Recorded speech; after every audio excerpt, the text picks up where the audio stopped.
Hello friends, विधीचा स्वादमध्ये तुमचं स्वागत आहे. आज आपण बनवणार आहोत गरमागरम, मऊ, क्रिस्पी, लुसलुशीत आणि खूपच स्वादिष्ट बटाट्याचा पराठा.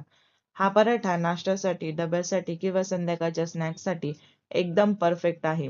चला तर मग सुरुवात करूया आजच्या झटपट आणि चविष्ट रेसिपीला. साहित्य: 2 वाटी गव्हाचे पीठ, 1 वाटी मैदा, 2 पळी तेल आणि अर्धी वाटी बेसन पीठ. हे सर्व एकत्र करून पीठ मळून घेऊ.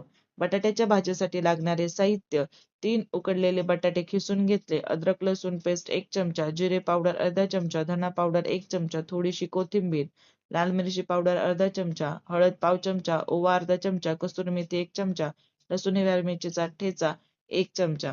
हे सर्व साहित्य परतून घेऊ. नंतर हे सर्व मिश्रण एकत्र करून त्याचे गोळे तयार करायचे. पिठाचे पण गोळे करून घ्यायचे आहे. आता आपण पिठाचा गोळा घेऊन त्यात बटाट्याच्या भाजीचे मिश्रण घेऊन जाडं पूर्ण करून घ्यायचं.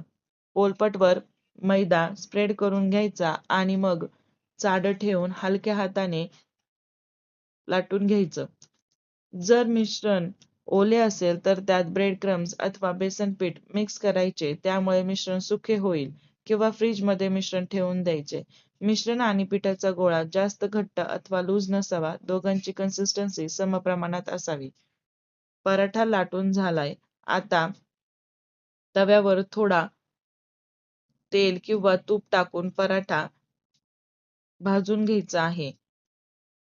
एका बाजूने पराठा भाजून झाल्यावर मग दुसऱ्या बाजूने भाजून घ्यायचा. त्याला थोडंसं तेल किंवा तूप लावून घ्यायचं आहे. पराठा क्रिस्पी झाल्यावर तो काढून घ्यायचा. हा पराठा तुम्ही दही किंवा टोमॅटो सॉस सोबत खाऊ शकता. खूप छान चव लागते. अशा प्रकारे रेडी आहे आपला बटाट्याचा पराठा. व्हिडिओ आवडला असेल तर लाईक, शेअर, कमेंट आणि विधीचा स्वादला सबस्क्राईब करायला विसरू नका.